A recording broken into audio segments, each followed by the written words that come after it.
Good morning, good afternoon, and good evening, everyone, wherever in the world you may be joining us from today. My name is Francesco Del Carpio, and I am the CFO York Operations Coordinator. I would like to officially open the second session of our 2025 speaker series on emergency management in hospitals and healthcare, presented in partnership with the Thunder Bay Regional Health Sciences Center. I would like to begin today with a land acknowledgement.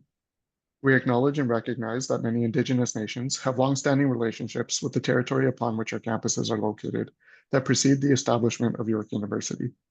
The area is known as Takaranto and has been caretaken by the Anishinaabe Nation, the Haudenosaunee Confederacy, and the Huron-Wendat. It is now home to many First Nation, Inuit, and Métis communities. We acknowledge the current treaty holders, the Mississaugas of the Credit First Nation. The territory is subject to the Dish with One Spoon Wampum Belt Covenant, an agreement to peaceably share and care for the Great Lakes region.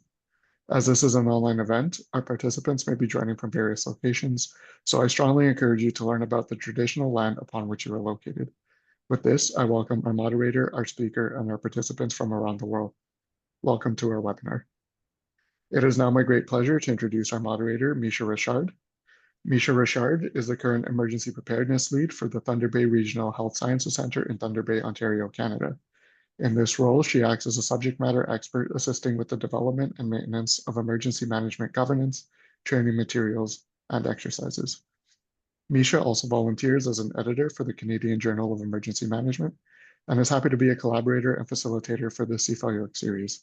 She holds a Master of Disaster and Emergency Management degree from York University and bachelor's degrees from Western University and Brandon University in the areas of political science and disaster studies.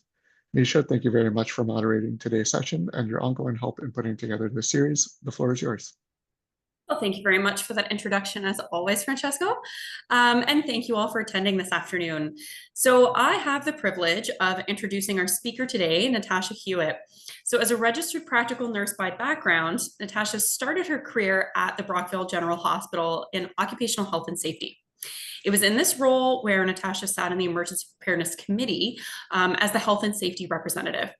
And during this time, she was given the opportunity to develop the organization's pandemic plan about a year before the onset of COVID-19, and then played a key role in the organization's incident command structure for that response. This experience laid the foundation for the future of her career in emergency preparedness and business continuity at Brockville General Hospital. And since then, Natasha has led and supported numerous initiatives to unify the organization's emergency preparedness program, which includes the development of a comprehensive training program, hazard identification review process, infrastructure resilience strategies, and community partnerships.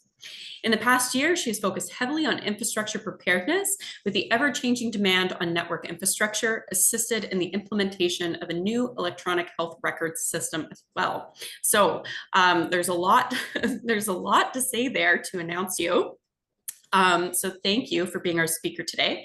Before I turn the floor over to Natasha, I'm just going to do a really quick reminder to everybody who's attending on some housekeeping. So we have the chat. It's open for you all to have ongoing dialogue, but if you do have questions, please ensure that you put those into our Q&A. I'll be monitoring the Q&A on Natasha's behalf during the session. We're going to be holding the questions until the end, but we'll do our best to address some of them throughout, and then we'll be able to filter those to Natasha at the conclusion. So again, be active in the chat, put your questions in the Q&A, and Natasha, the floor is yours. Thank you so much, Misha. And thank you, Francesco. I'll go ahead and get my presentation up for everyone to see.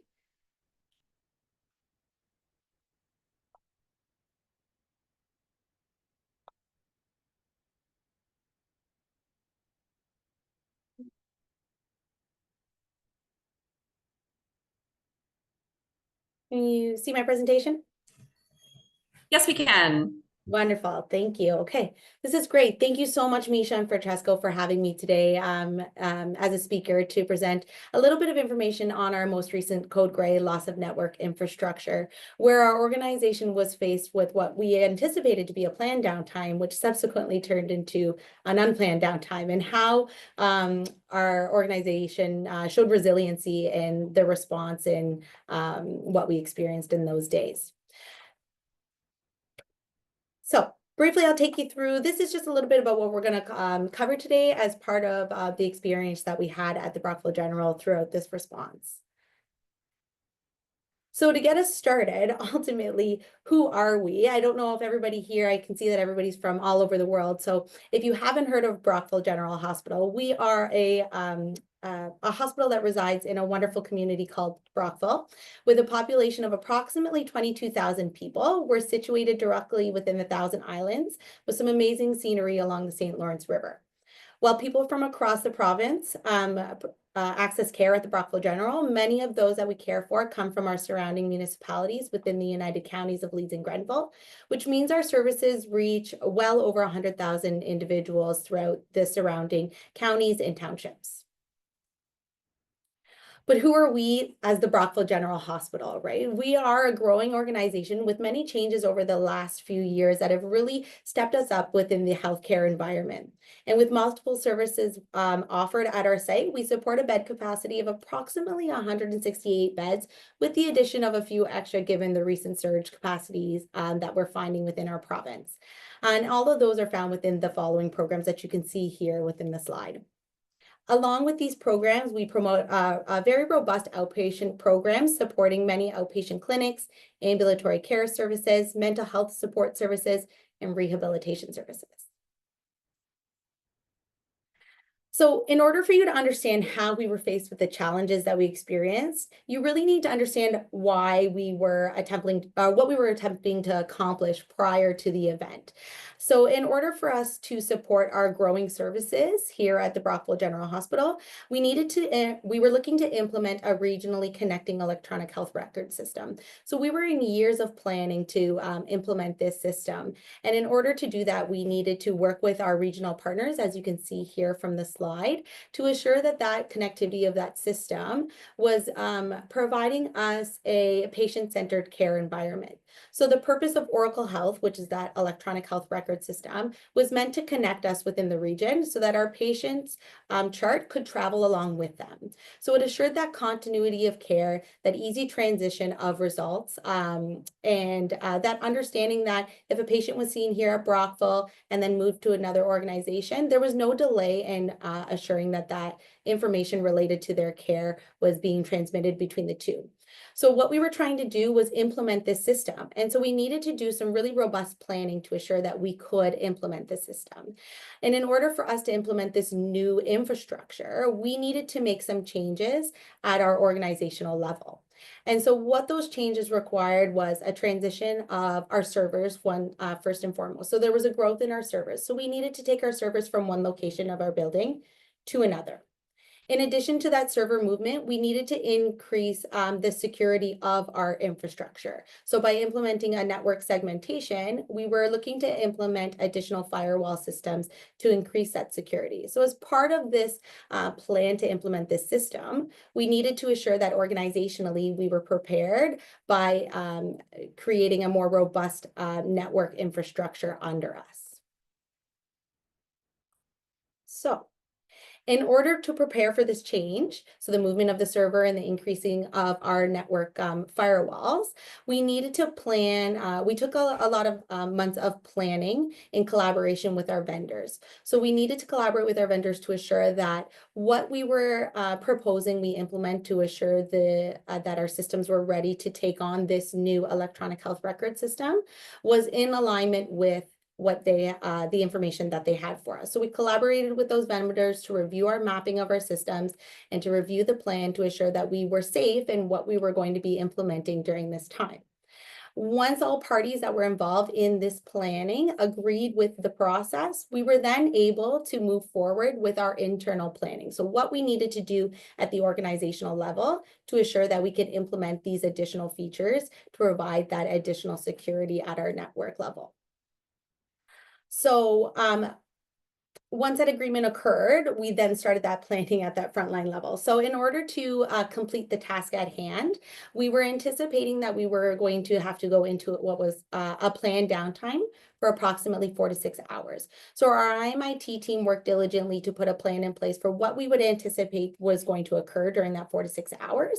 And then ultimately, we all worked together to ensure that our organization was prepared in what they needed to have access to during that 4 to 6 hours. So there was a robust review of our policies, our procedures. There was education sessions that were occurring at the front lines, and many in-services occurred with our leadership team members so that they were aware that what their departments, they were aware to review what their departments needed to assure that they were able to function during that downtime period.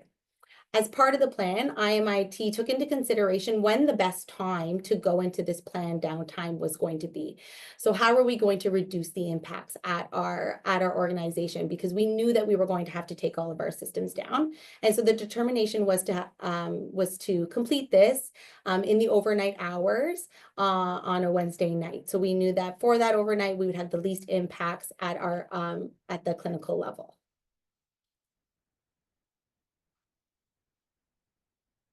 Okay. So here we are, from the start of what we anticipated would be our planned downtime in order for us to implement what we thought was going to be a very quick transition of a server movement and an implementation of additional firewalls. And so on Wednesday, September 18th at approximately 11 o'clock, we sent notification out to the organization to let them know in preparation for that midnight transition to our planned downtime. So that notification let the departments know that they needed to have the resources in place in order to assure that overnight they were going to be prepared to continue that continuity of care for our patients. And so that notification gave them that hour to be prepared. And subsequently, at midnight on that night, we went into our planned downtime. And at that time, our IMIT team worked very diligently to implement the plan that they had put in place for that infrastructure changes in order to support the system. So as they worked through the night to complete the transition, everything went well from their perspective. And so on Thursday at approximately 5 o'clock, when they had indicated that they completed their transition and they took a look at what was happening at the network level, they could see that our servers were up, running, our systems all appeared to be functioning internally, but there was a catch. Our communications to our phone systems and our external cloud-based services was unsuccessful. So although we could see that internally our systems were functioning, we had connectivity, we had no connection to our cloud-based services external from our organization. And so that was a big worry for the IMIT team because they didn't understand what was happening. Why was that everything that they had implemented working perfectly fine, but we had no understanding as to why we could not connect to those external partners and why some of our systems just were not coming back up. And so ultimately at that time, our IMIT team decided to keep us into downtime. So although they were completed, we stayed in downtime so that they could take some time to determine what the root cause was and hopefully implement a fix prior to the start of the next shift at 7 a.m. Just before 7 a.m., it was determined that our IMIT team could not determine the root cause, and ultimately they could not apply a fix for us to continue on. So we did need to continue into our what was then a unplanned downtime, which then enacted our code gray loss of network infrastructure. And so from there, we knew that we went from what we thought was planned and well organized and able to continue through, and we went into an unplanned response. And so from there, we knew that we needed to activate our incident command structure to fully understand what was happening at the level and how it was impacting our organization. So incident command was enacted right at that 7 a.m. And we made the conscious decision to make the call overhead throughout our organization to let everybody know that was coming in for that change of shift at 7 a.m., that they were not coming into their regular day. They were coming into what was an unplanned downtime. So we had that continuity of communication for those groups on that day.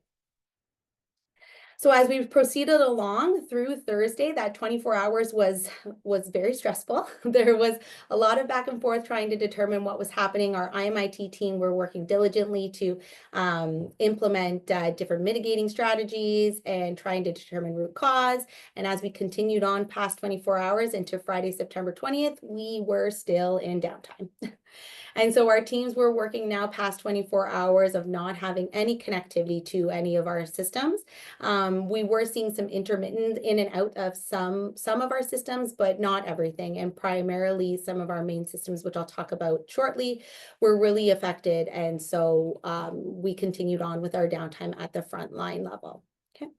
As we continued on into September, or Saturday, September 21st, in the early mornings, a solution was found, finally, but there was a robust plan that needed to go in place in order to restore the services, to apply that fix. And so our IMIT team had to work very diligently to get that going, and then ultimately test that fix to assure that the communication of our systems was occurring and that we had the pathway of our data being transmitted successfully to our external partners. So on this day in September, we didn't have a solution for all systems, but majority of our critical systems. So we were able to start going through our recovery process, but not the full recovery process, as we still had some systems down. And that's why our downtime continued into Sunday, September 22nd, because not all of our systems were up at that point. So IMIT still was working through some of those downtimes. And then it was on Sunday, later on in the afternoon, where we finally had resolution to all of our systems, and we had restoration of all downtime systems at that time. So that short timeline, it seems so quick when you're kind of saying it out loud to everybody, but the reality of the fact is that we were heavily impacted, and we had a lot of systems at that time that were impacted. Pretty much everything was impacted because of this, because the systems had to remain down. And so part of the reason why the system had to remain down is because we had no ability to assure that the information in our systems was going to connect externally. So we had to keep everything down at that time. So the systems that were primarily impacted because of that were as follows here, as you can see in this slide. So we had a loss of our internal network. So all of our teams, emails, and so on, any sort of communication method that we had internally was null and void. We could not use it. Our QuadraMed system, which is our electronic health record system, that was completely not functioning. So although we did have connectivity to QuadraMed internally, because we didn't have that connectivity externally or to those cloud-based services, we couldn't be documenting within QuadraMed because we had no we didn't have a way to know whether the information that was being documented was going to make its way to the servers after the fact. So we needed to keep those systems down. And so we had no electronic health record system at that time. We also had no wireless network. So we had no connectivity to our wireless network, which meant that a lot of our systems that relied heavily on the wireless network were not functioning, which is quite a lot of systems within the organization, you know, from your Meglock systems to telemetry and so on. Multiple systems connect to our wireless network. And so not having that posed a big impact for how many of our support services even functioned at that time. And then our phones. This was a big impact for us. Our phones were not functioning internal or external, which means that we had no ability to call between our internal partners as well as our external partners. And it also meant that we had no connectivity to our community. Our community had no way of calling into us to check in on appointments, to check in on what they needed to do because they had heard about our downtime, whatever it might have been. They had no way of calling us in. It was completely dead. So that posed a big problem for us. These four things were our high impact areas, which subsequently then had downstream effects with the rest of these systems that impacted us. So those other systems included our Connecting Ontario service, our surgical services software, our Novari or wait time services, our Ontario laboratory information systems, PACS, OCNet, so our diagnostic imaging, ACES, our telemetry, nurse call, our internal and external sites, our VPNs or our remote work, so any of our individuals working from home, Vision, which is our dietary system, so anything related to dietary restrictions and ordering of that, our materials management system, so resourcing allocation and call outs for those, our Meglocks, like I had indicated, all of our back office applications, our policy centers, our reporting systems, you know, all of those things that connected us internally and assured that we could provide patient-centered care, we had no connectivity to. So we were really running off of nothing in those first 24 hours as IMIT was working through what they needed to work through to bring us back to a functional level with some of these systems. So a lot of impacts as we moved along. But of course, there wasn't just technical impacts. There was also very clinical and support services impacts. So we saw a huge impact at the front line. And so there was a lot of work that had to happen at the front line to assure that we could have business continuity and patient-centered care as we worked through the challenges that we were being faced with. And our frontline, our support services knew that our IMIT team was working diligently to try to restore services or to try to provide some mitigating strategies from the technical aspects. But at the end of the day, they needed to take responsibility at the front line of what they needed to do in this case to assure patient-centered care was put first. So our clinical and support services impacts, to summarize, really looked as so, we went to a heavily paper-based documentation. We had no way of documenting online, so paper was our go-to, and it did start to pile up as we were getting into that 24 hours, 48 hours, and then subsequently our 72 hours of paper. Now, clinical staff, some were in favor of that. Some were quite happy to go back to paper, but not all. And we're in this transition with our nursing staff where, that's all they know is the technology that they utilize to document. And so it was a bit of a transition for our teams to go to that paper documentation.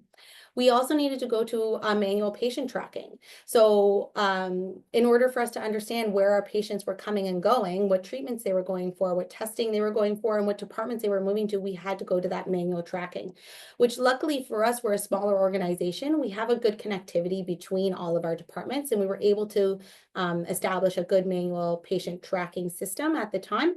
But if we had progressed longer through our downtime, we see where this could have posed more of a significant issue, and ultimately it required a lot of manual willpower and a process in order to assure that we didn't lose anybody in the process and we didn't lose any results as the patients moved along through their journey as we navigated this.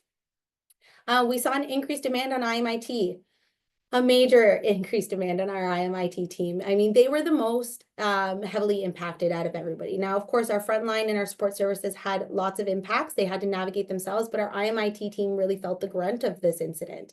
Our IMIT team is a small but very, very mighty team. They run off of bare bones and they work very well together, but they're very specific to what their knowledge base is because they are so small. They specialize in certain pieces of the network infrastructure, whether that be phones, programming, leadership, security services, and so on. So they're very specific to their niche. And so that demand on them was very high as we navigated through these days and hours worth of response. And so we saw a big impact in their ability to implement what they needed to implement, investigate what they needed to investigate, while still at the same time taking consideration for their health and well-being, right? Getting that rest so that they can be fresh-minded as they continued on. And that impact was huge on them as we went through that timeline. And then increased demand on our frontline and support services staff. We had nothing. And so those teams had to really shift their dynamic in that timeline to say to themselves, this is what we do. How are we going to do it without the systems that we typically rely on a day-to-day basis? We also saw an increased need for resource allocation. So our computers, phones, paper, and so forth. I mean, we went to paper documentation. So obviously we needed to utilize our backlog of paper in our materials management area. We needed more access to phones. I mean, I told you guys we lost our phone our phone capabilities. So we had to utilize portable phones in order to assure that we could have that connectivity to our community. But we needed to find that. We needed to make sure that we had those resources on hand. Same with computers, because we had lost our Quadramed system. We needed to find a back entry to get that information back to our frontline staff while we were down. And so we needed those resources like computers, tablets, and so on in order to have that connectivity while our systems were down. Now, we did see some increase in wait times, and that's to be expected because of the manual process that all of our teams were going through at that time. But we didn't see those wait times really impact what was happening for our patient care. And we know that their wait might have been a little bit longer, but everybody still received the care that they needed as part of their care planning and as part of our patient-centered care. So although we saw the wait times, we didn't see a direct impact to our patient care because of that. We did see some delayed distribution and service requests. So again, with the resource allocation, we didn't have that ability to communicate with those teams, like our materials management, ordering, housekeeping, to say, hey, we needed this room cleaned because we've had a discharge or an admission, or hey, we need more paper documentation because we're all out of nursing notes because we've been documenting for 24 hours. We didn't then have our system to connect with those groups to call them in for those additional resources. So it was a manual process. How are we going to get them notified so that we could get those resources on hand when we needed them on hand? Our inability to utilize our biomedical devices. I mean, that had a lot to do with our Wi-Fi not being accessible, right? And a lot of frontline teams rely very heavily on that telemetry and understanding what's happening consistently with our patients. And so our teams had to manipulate how they go about assuring that they could get that data and continuously monitor that data. As for services, I can say that we're quite fortunate. Our teams worked so well. The resilience of our teams really showed because we saw very limited service impacts. As you can see from here, the only service that we had impacted was our code stroke. So we did have to go into a code stroke bypass. Luckily for us, we're in an area where we have great regional partners. And so we knew that if we went into code stroke bypass and we notified them of that, we notified our EMS, that the patients in our communities were still going to receive the care that they needed if that was the case. So the reason why we had to go into stroke bypass was because we didn't have that connectivity to telehealth. As part of that cloud-based connectivity, telehealth was one of those areas that we couldn't connect to, and that's a key part of that response. It's the whole reason why we have the response, and so that was one of the only services that we had to go into a bypass for. So what did our incident response look like? And so we did go into a full incident command structure. And so our structure did look as you see here. We did have our main incident command, which had our incident commander as our VP President Digital, or our VP Digital Health and Finance Chief Information Officer, with supporting teams including a scribe, representative from safety, which was actually myself at the time, our communications team, and then our general staff included our operations chief, which was our VP of Chief Nursing Executive, our logistics chief, which was our VP Peoples and Support Services, and then our medical specialist, which was our physician leads. And they all had their direct connection to the front line so that they could be bringing that information to the table at Incident Command as part of our planning process for next steps. In addition to our incident command, we also had a site command. So our IMIT team did have a site command, which included our director of IMIT as the incident commander for that site. And then his team was comprised of our clinical informatics team, our service desk team, and our system analyst teams. And so that our director of IMIT as the incident commander had a direct communication to our organizational incident commander. And then our organization incident commander had the direct connection to our CEO at the time for updates. Okay, so what happened with our incident response? We were faced with all of these challenges, but ultimately we needed to respond. And this is just a small snap of exactly what we needed or what we did at the time of this incident. So first and foremost, our activation of our IMIT team. We were fortunate enough to say that, the work that was being done overnight. Many of our IMIT members were here on site for that. And we did it on a weekday, which meant that the next morning, the rest of our IMIT team was coming. But as I said earlier, our IMIT team, small but mighty, we don't have a rotational process. So everybody was on site, which was great for that first few hours, which meant that we could have a robust review of the triaging and priority-based systems so that we could determine some resolutions and mitigation strategies for those areas.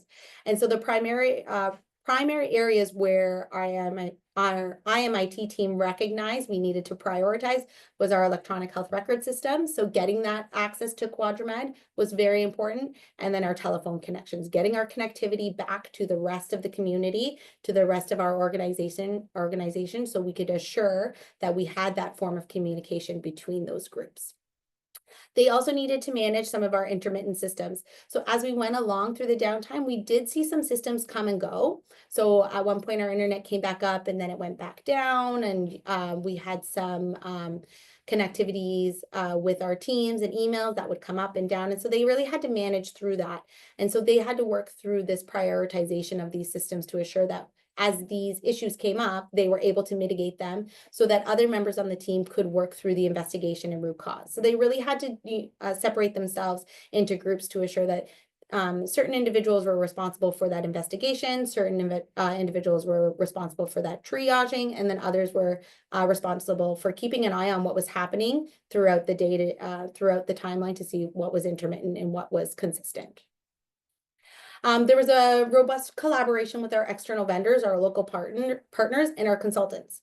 So as our team was working through that investigation process, we needed to work with those vendors and partners to try to help navigate through where the issue was. I mean, I explained to you guys that we did some movement of our servers and we increased our firewalls. And so our team had to go through step by step to see where did the issue happen. And as they investigated, we needed that support from our external vendors who had that knowledge on the mapping of our systems to see if we could find the root cause to this situation. And so our director of IMIT worked diligently with these vendors to walk through all that in order to find the root cause. Team huddles were key throughout the incident. We had promoted team huddles at all levels between leadership, frontline, clinical, non-clinical, and so on. And that was really the key to getting the information to our incident command. So by having those team huddles, our general staff could take that information that they were getting from the frontline, bring it to the incident command so that we could then start the planning process for what our next steps were going to be. What are we going to do within the next 24 hours, the next 12 hours, what's happening in the IMIT level, and what do we need to start implementing if we were to proceed longer. And so those team huddles were key to ensuring that the frontline were being heard and what they were experiencing, and that we were getting that relevant data of what was happening to them and for them and to the patients at that time. And then as we went through our response, the just-in-time application and mitigation strategies. So one of the things with our response here is that we had to act quickly. We did have policies and procedures in place that provided guidance on what we needed to do, like that paper documentation and so on. But as we worked through what we were experiencing, we recognized that there was things that IMIT could implement to assure that the business continuity was actually more robust. So more robust than we had originally planned. And so what was great about our IMIT team is that they recognized that as they were getting the information from the front line of what they were experiencing, they were thinking on the spot, hey, you know, maybe we can actually implement a QuadraMed view-only device. Many of you might have the luxury of having a 724 computer as part of your electronic health record system. This was not something that we had as part of the system that we had at the time. Happy to announce, as part of our next steps, the system that we implemented that was part of this transition does have that. And so ultimately this just-in-time strategy of that view-only QuadraMed, that ability to see that data on that patient prior to the downtime occurred, is something that we're going to be seeing moving forward with our new system. And so that was key in this response. It was a game changer for our frontline staff, and it really built their confidence when IMIT was able to implement that so quickly. Another thing that they implemented quickly that we didn't have in place as part of our downtime procedures was the external phone connection. You know, we had an aging phone connectivity, and so we never fully had the plan in place on how we would connect to our community if we lost our phones. And so our IMIT team worked very quickly to bring in that cell phone with that external number so that we could communicate to our community. And then we had to put in place that team environment to assure that those calls that were coming in were getting to where they needed to go, and those calls were being returned back to our community members. Okay, at the frontline level, our incident response was quite robust as well.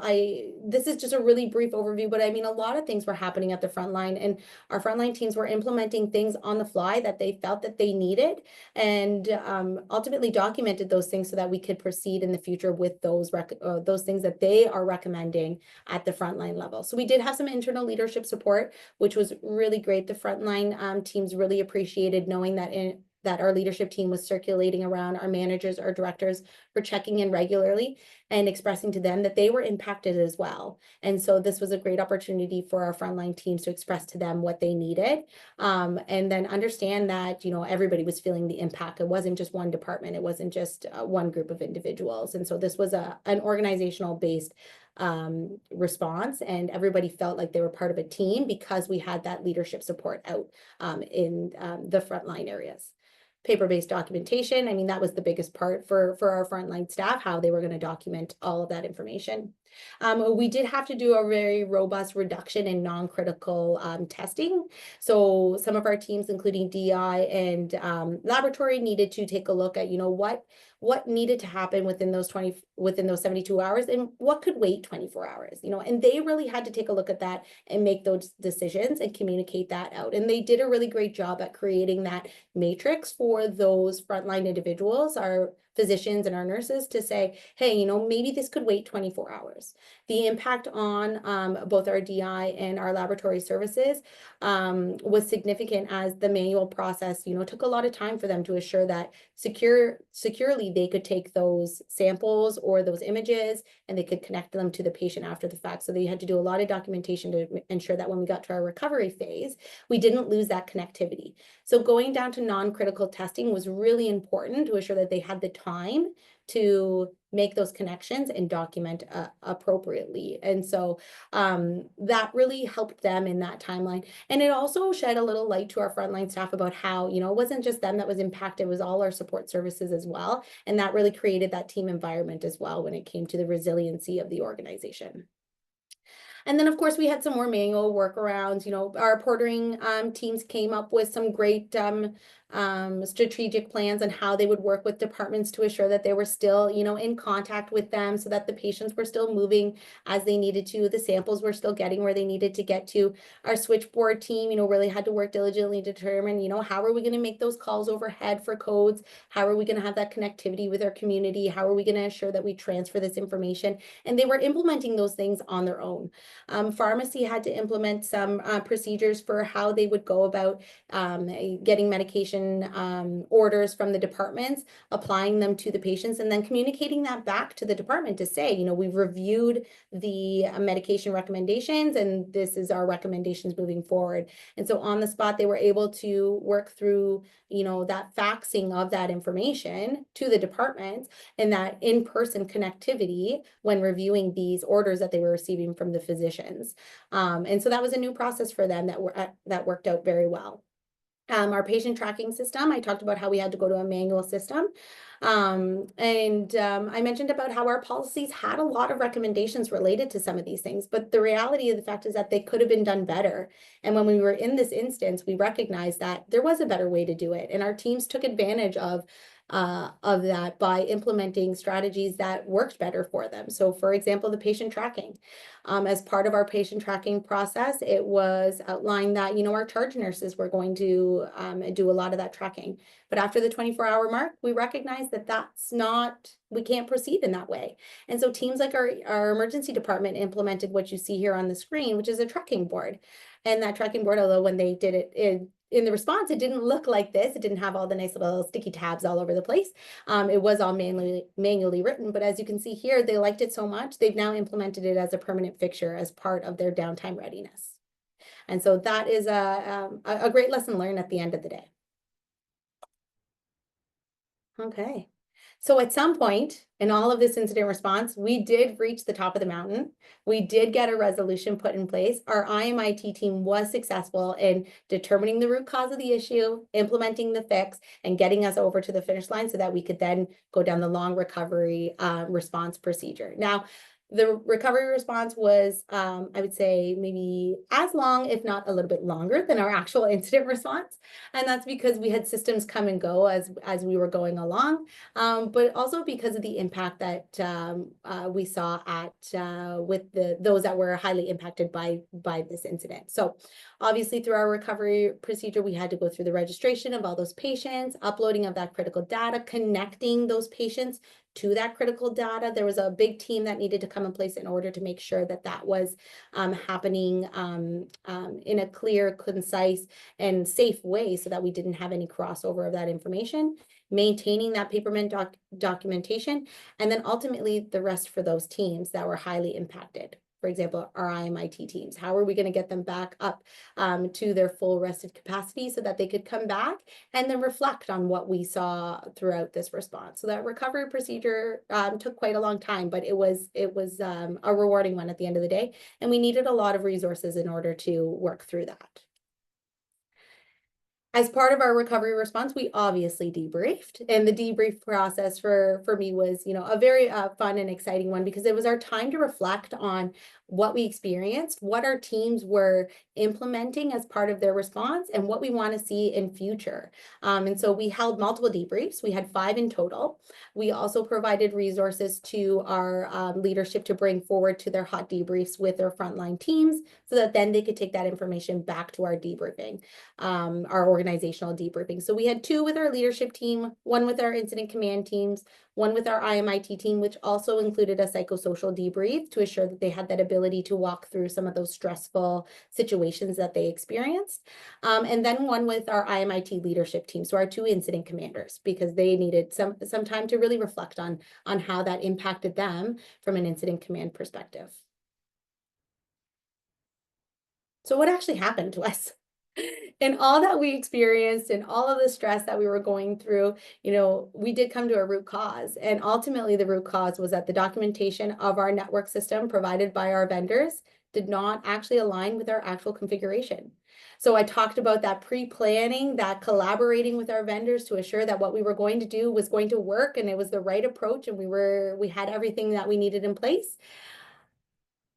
There was a flaw there. There was a flaw in that mapping. And unfortunately, it wasn't caught in that case because this was the documentation that was provided as we moved along, right? So that network firewalls and configuration is where we had that miss in that mapping. And so that also involved our telephone system. So as you can see from this little diagram, this isn't an actual diagram of our system, but it gives you a little idea as to how things connect. And ultimately, from our servers to our firewalls, the connectivity was working just fine. And that's why we could see internally our systems were working. Where the issue was that connectivity, so those arrows going from our firewalls to our cloud-based services. And that was where the mapping issue was. And so once they were able to determine that, they were able to apply the fix and brought back all of our connectivity to our external partners. So we have to take a look at what our wins and our areas for improvements here. With any incident response, we have to always recognize that there's things that we're going to do really well, and there's things that we can grow for in the future. And this is an area where it's ever changing. So a few of our wins that we recognize is that our rapid activation from all of our teams. I mean, people were here very, very quick, and they were responding very quickly when we recognized the situation that we were in. The resilience of our teams and all of our teams. I talked about how a lot of our frontline teams were implementing strategies that weren't as part of our policies, but they worked. And they worked because those teams were coming together to create those workarounds, right? And so that resiliency from those teams assured that as we move forward, we're able to utilize those procedures that they've put in place. Our leadership presence. A lot of the feedback that I get back from our frontline is that leadership presence was very helpful for them. They knew that they were heard when they were having systems that weren't working for them, or they had concerns. That information was going direct to the source. It was going direct to incident command. And so they felt very heard when it came to these things. The effectiveness of our just-in-time mitigation strategies. So all of those strategies that were put in place were resourceful and helpful for our frontline teams, and those are big wins for those that were enacting those systems. Purposeful, thorough, effective, and frequent communication, right? Our communication throughout our organization, once we got the ability back to communicate, was great. And our teams found that every 2-hour communication from our incident command was very helpful for them in understanding what was happening at the IMIT level, so that they weren't in the dark at what was happening with the next steps. And then our community felt minimal impact. I talked about how we only had one service impact, our code stroke. Although we had wait times, we were finding that our community was responding very well. They understood what we were going through. They were accepting of what we were going through because we communicated to them to say, this is what we're experiencing right now. They responded very well to that. And, we saw a lot of really great messaging from them through our social media and through emails indicating, hey, I was here during this time and I didn't even know you guys were experiencing this. Or I was here and yes, I had a delay in my service, but the team was very positive and worked with me and communicated regularly. We had that open communication to our community, and it served us very well when it came to the disruption to our patient care. As for improvements, of course, there's always areas for improvements. I mean, we implemented many mitigation strategies that is pretty much key to what our improvements are, right? So our downtime procedures, all of these things that were being implemented, we're now looking at to implementing within our downtime procedures for future redundancies in those key systems, those key processes, and organizationally our business continuity planning. Our communication to our alternate sites, well, we missed a few sites. So we do have some external sites, our off-campus sites, and because we had that lack of communication via our email and our phone, we missed some key times there to communicate to them. And so that's definitely a lesson that we've learned for future. Our IMIT team response structure. So they were heavily impacted by this event. And as I spoke about how our IMIT team is skilled in certain dynamics of network infrastructure, that posed a big impact on them because they were the only ones that could work on certain pieces of our network infrastructure, or they were there for well over 24 hours and needed to have rest, and we had nobody to change over with them. So that structure didn't work in this case when we were going 72 hours without any connectivity. We didn't have an ability to rotate through those skills to assure that we had coverage throughout the entire time. And then, of course, building guidelines for prioritizing our response and recovery procedures. That goes in line with some of those mitigation strategies that occurred on the fly, that we need to understand that prioritizing of those response and recovery procedures and those systems that we start implementing in order to respond accordingly. So where do we go from here? There are multiple things that we're working on, and we're working through all of these right now, but ultimately business continuity and organizational resilience is the end goal. And the learnings that we got from this incident will contribute to that business continuity and organizational resilience. And the following that you see here are what we're working through as a part of our next step. So our change management procedures, understanding that when we make a change within the organization, that we document that appropriately. We're never going to know where the misalignment happened in our mapping. We're never going to know where that flaw came. And that doesn't matter. We don't need to know. What we do need to know is where we're going to move forward with this. And that change management procedure is key to that, because at some point changes happen and we have to document that appropriately. And so we're moving forward as our systems continuously change as we grow. And we're taking that as a top priority when it comes to how we go about that project management. Our departmental downtime readiness, I talked about those resiliencies in our systems, our downtime planning. We've implemented many things like downtime kits and procedures at the department levels, and we're working through this slowly, but we're getting there. And this incident really shed that light for our teams to know that it's important that they have that at the department level. Cross-training among our IMIT roles, really important. We need to be ensure that we have that coverage for our IMIT team so that they can tap out. One team comes in, does what they need to do for their 12 hours, tap out, next team comes in, right, with the same skill level, so that we can assure that those teams that are working can go home, get the rest, and be confident that the next team coming in can cover for them while they are resting. Enhancing our organizational EP training and exercises. We're always working through that. The more exercising we can do, the better we will be when it comes to these things. And so it's that time, it's that planning, it's that procedures. And now that we've moved to our new system, we're working through what that's going to look like in the future. And we're almost there. We're almost there. It's a 2025 strategic plan as we move forward with our network infrastructures. Our system redundancies, I mean, this was a prime example. We were putting in a new system to assure that we had the redundancies as we worked through with our regional partners. Unfortunately, we had a loss of network because of it, but it taught us a lot of lessons, and it showed that what we were doing going to the system was the right decision. Having that regional based connectivity was the right decision. And we now need to take that to the rest of our systems. And then upgrading our aging infrastructure. That is key. We were a small hospital and we have grown so much in the last 5 years, and our systems really need to start catching up to the growth that we're seeing here at the organization. And so that aging infrastructure is coming along for the travel. And so there are plans in place to continue to upgrade that, but it's a slow process, and we'll work through it as a team here as we continuously review where we're going to go with next steps in our preparedness and our network infrastructure and code grays incidents at the end of the day. Great. Thank you, everyone. Does anybody have any questions? Awesome. So, I mean, obviously you've covered a lot. It's like, where to begin?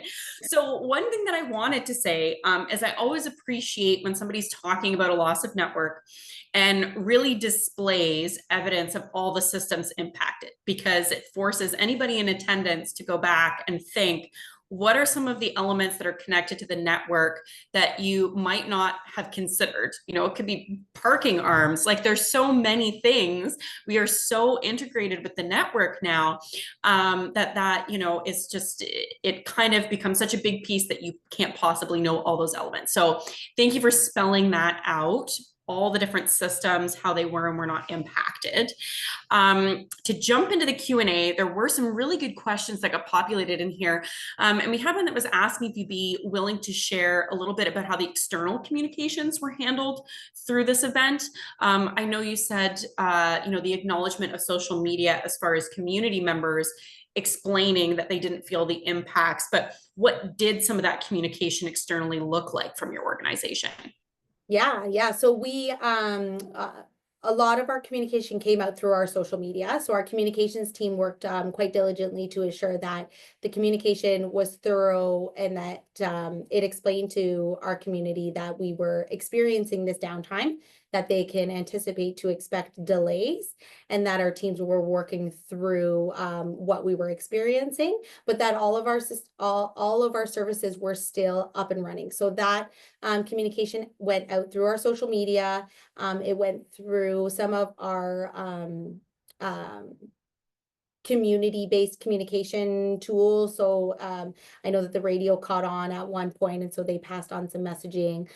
We had some notifications up on our website, and so on. So primarily our communication comes through our social media, because that seems to be the largest stretch that we can get out to the community. That's great. There's always lots of questions about communication. For anybody that works in emergency management, we all know if there's going to be one of those takeaways during a debrief, it's where we can improve on things that have to relate back to that communications piece. So I know somebody was asking as far as like if Teams and the internal phones were down, did people end up using personal devices? Do you have a mass notification system? How were some of those communications making it out internally?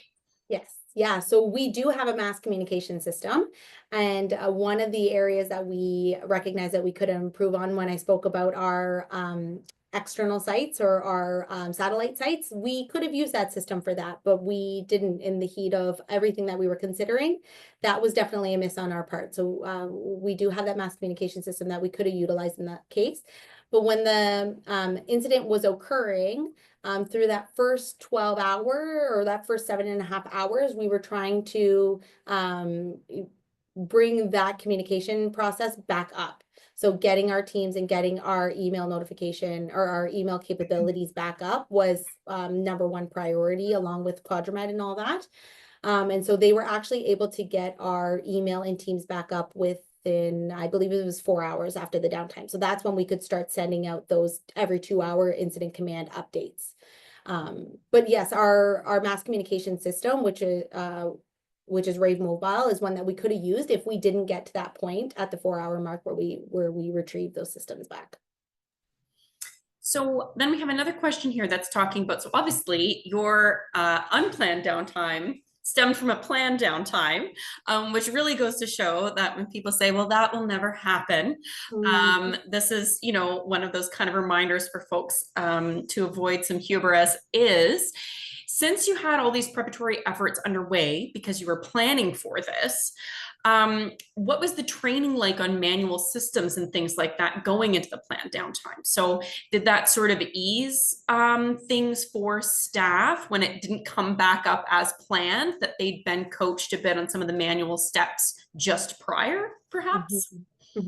So it's funny that you asked that question, and I'm glad that you asked that question, because as Misha said, right, you know, you need to be prepared. And the thing is that although we notified the organization and the frontline teams, and we provided them that guidance through our policies of what the expectations were. So for example, with Quadramed, you know, print out 3 days worth of your MAR, right? We're only going to be down for 4 hours, but our policy does indicate to print 3 days worth. The unfortunate part is that most individuals had a lot of faith in what was happening, and don't think quite the same way as we do. So even though we said to them, it doesn't matter whether it's 4 hours, you need to print 3 days worth of this MAR as an example, not everybody did. Some people took a look and said, oh, my patient doesn't have any medications overnight, so I'm not going to print the MAR. And then ultimately it sent us into this situation where that transition was not clear. It was clear in some areas, but not all areas. So some areas felt that they were well prepared because they got that education ahead of time. We circulated regularly. Their leadership was well aware. We had the leadership teams here to assure that they were printing the right information. But because some deviated away from the plan, there was some higher stress areas where they didn't have all the resources that they needed. That's great. I appreciate that you highlighted the use of the incident management system. Some folks commented about that in the chat as well. And someone was asking if, based on this experience, any changes were made to your incident management systems. Was, your IMT structure for this, some concepts as far as how you could change or improve what that looks like in the future.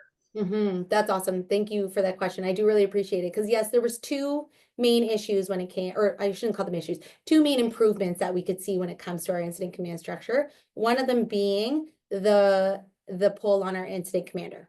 So our VP that was at our main incident command was incident commander for the entire response.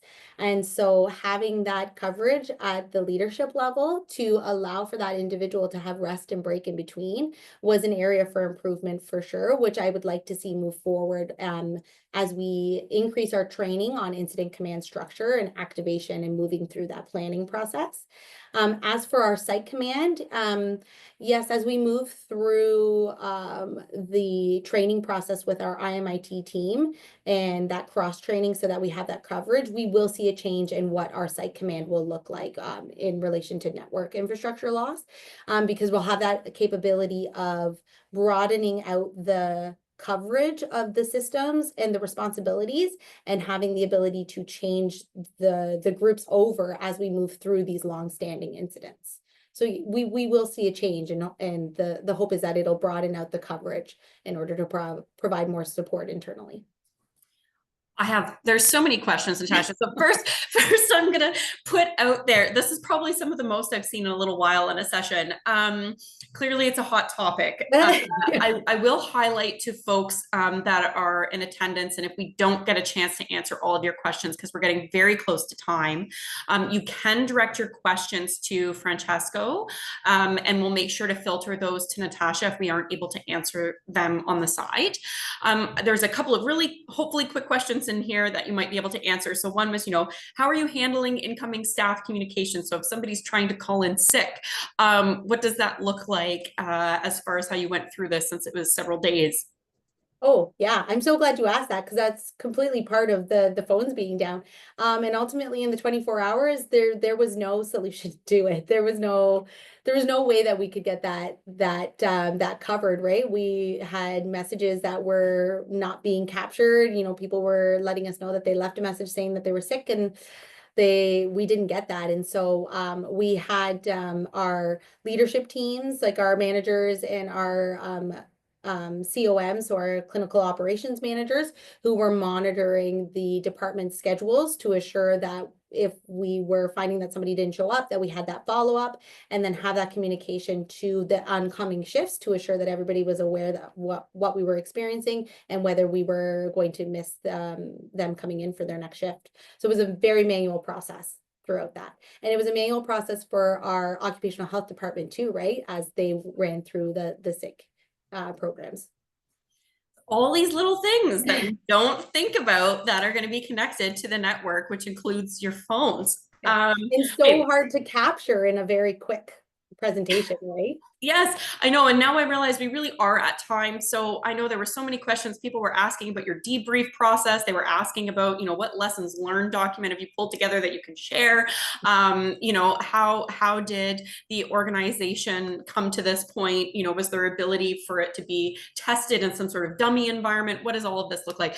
Lots and lots of questions. We'll see if anybody filters any of them to Francesco. He did put his email address in the chat again for those in attendance. attendance. So we'll do our best to get back to you if you email him. I really want to thank you, Natasha. This was a very comprehensive overview of the experience, everything from planning for this downtime to actually experiencing the downtime. Again, these sessions are recorded. So this is the sort of presentation that I really like to take to team members and leadership to kind of highlight whenever we're doing one of these planned downtimes, how things can go sideways. And so it's best to be prepared. So thank you again, Natasha. Really, really appreciate you sharing all of your experiences with us today. And Francesco, you can sign us off.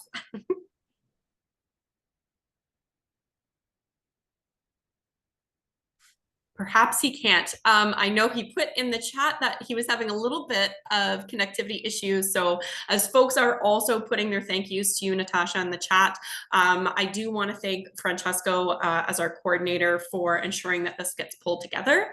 And I want to thank York University Thunder Bay Regional Health Sciences Center for supporting us and hosting this series. Francesco, I'm beating you to the punch and closing it out, but if you heard me, maybe you can pick up where I was leaving. Nope, he's still cut out. Okay, thank you everybody for your attendance. Reminder that these sessions are recorded and they'll be up on our YouTube usually within a few days. So please feel free to watch there. And thank you again. We appreciate your attendance every single time.